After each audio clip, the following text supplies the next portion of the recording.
नमस्कार सभी को।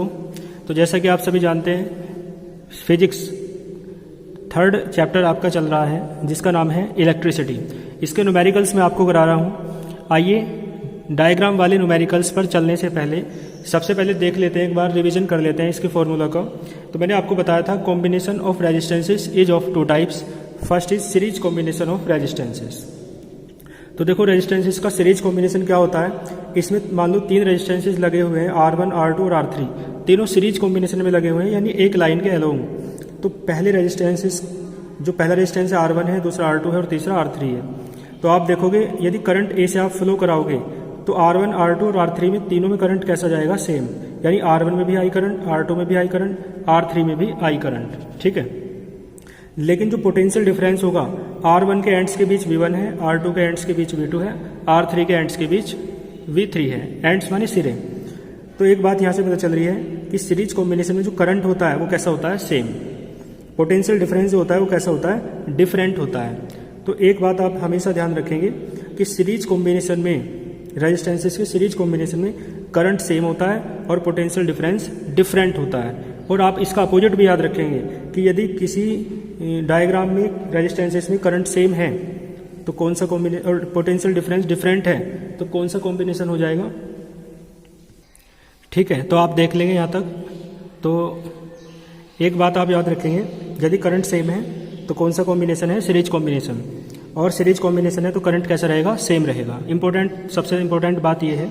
इसके बाद देखो इक्विवेलेंट रेजिस्टेंस, आप जानते हो सीरीज कॉम्बिनेशन में क्या होता है, R is R1 plus R2 plus R3 होता है। इसके बाद देखो पैरेलल कॉम्बिनेशन ऑफ रेजिस्टेंसेस।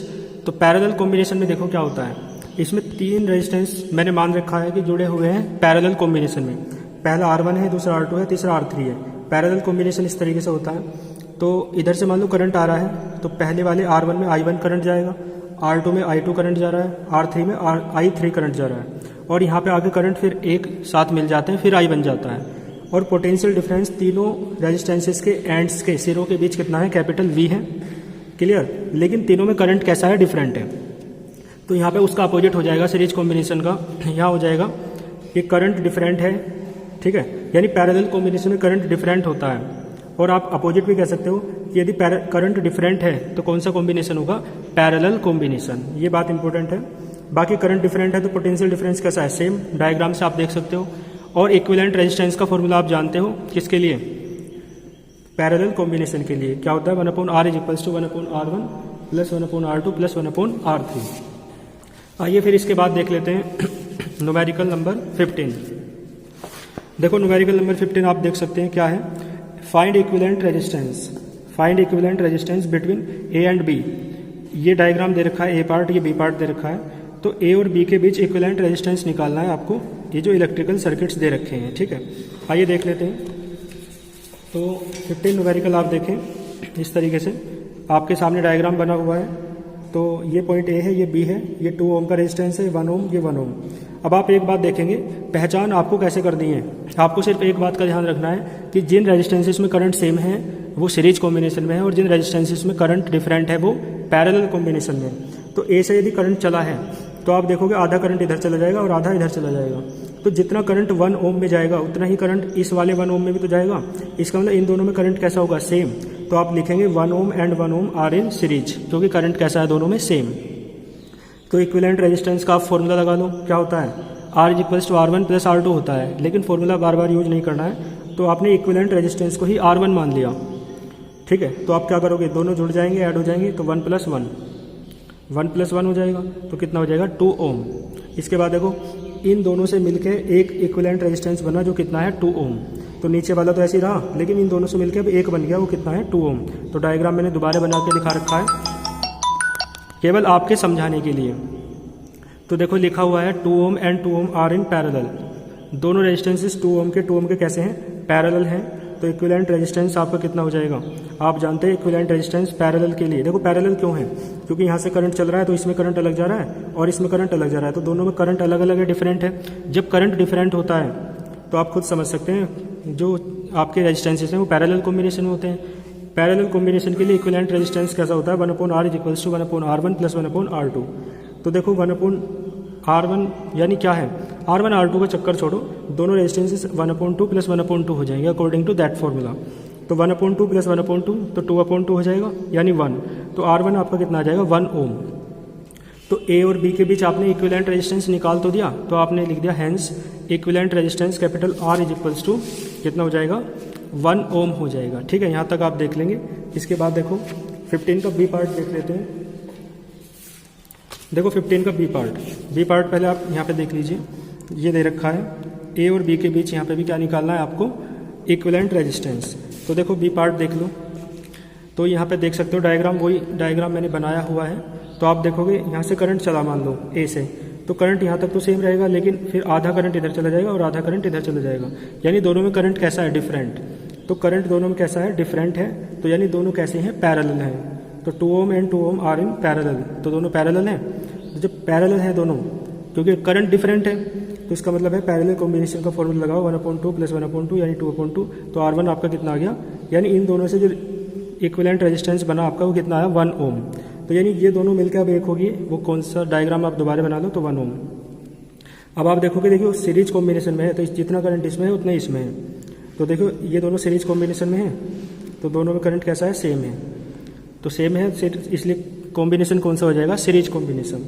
तो इक्विवेलेंट रेजिस्टेंस आप निकाल दो, R इज इक्वल्स टू क्या हो जाएगा 2 + 3, दोनों सीरीज में है ना, तो इक्विवेलेंट रेजिस्टेंस आपका कितना आ जाएगा 3 ओम। इसके बाद देखो नेक्स्ट न्यूमेरिकल 16 पढ़िए एक बार। उसने कहा इन गिवन सर्किट में calculate the effective resistance. Effective resistance निकालना है आपको पॉइंट ए और बी के बीच और पॉइंट ए और सी के बीच। ठीक है, तो आइए देख लेते हैं। देखो डायग्राम आपके सामने है ये। तो आर ए बी निकालना है, यानी equivalent resistance between A and B निकालना है आपको। Equivalent resistance between A and C आपको निकालना है। ठीक है, तो देखो आर ए बी आपको निकालना है। तो देखो सबसे पहले क्या करोगे आप, जिसके बीच जिन पॉइंट्स के बीच रेजिस्टेंस निकालना होता है उन पॉइंट्स को सबसे बाद में टच करते हैं, इस लाइन को सबसे बाद में छेड़ेंगे। ठीक है, तो देखो यहाँ से ए से करंट चला, तो इधर जाएगा जितना, मान लो इधर को जाएगा, तो उतना जितना करंट इसमें जाएगा उतना ही इसमें जाएगा और उतना ही इसमें जाएगा, यानी इन तीनों में करंट कैसा जाएगा सेम।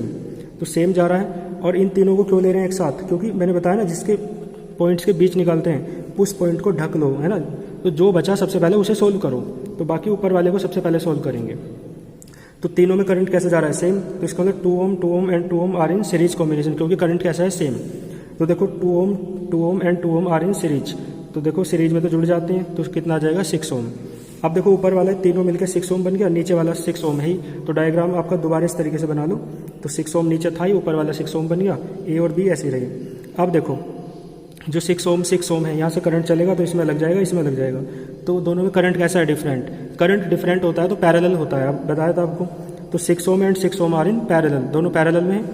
तो आप देख सकते हो 1/r is equals to 1/6 plus 1/6, दोनों पैरेलल है ना, तो 2/6 यानी 1/3। तो आर आपका कितना आ गया, यहाँ से दोनों साइड पलट दो, 3 ओम आ जाएगा। यानी इफेक्टिव रेजिस्टेंस आपका कितना आ जाएगा, ए और बी के बीच 3 ओम आया। यदि आपको ए और सी के बीच निकालना है तो आप घर से करेंगे उसे।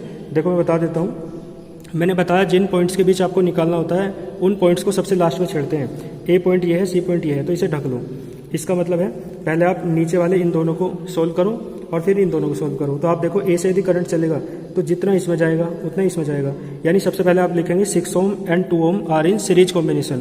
तो यहाँ से कुछ आ जाएगा, निकल गया इक्विवेलेंट। फिर आप इन दोनों को सीरीज कॉम्बिनेशन लोगे क्योंकि दोनों में करंट सेम है, फिर इन दोनों से कुछ निकालोगे और जो देखो इन दोनों से एक बन जाएगा, इन दोनों से एक बन जाएगा, तो डायग्राम आपका इसी तरीके का बन जाएगा। ठीक है, तो फिर आप उन दोनों को किस में ले लोगे, पैरेलल में। फिर वहाँ से क्या निकल जाएगा आपका, ए और सी के बीच आपका इक्विवेलेंट रेजिस्टेंस निकल जाएगा। वो क्वेश्चन आपको खुद करना है, ठीक है, और आप मुझे व्हाट्सएप कर देंगे ज़रूर, ठीक है, ताकि मुझे पता चलता रहे कि कितने लोग सीरियस हैं न्यूमेरिकल्स के प्रति, अपनी पढ़ाई के प्रति। ठीक है, यहाँ तक आप कर लेंगे। All the very best.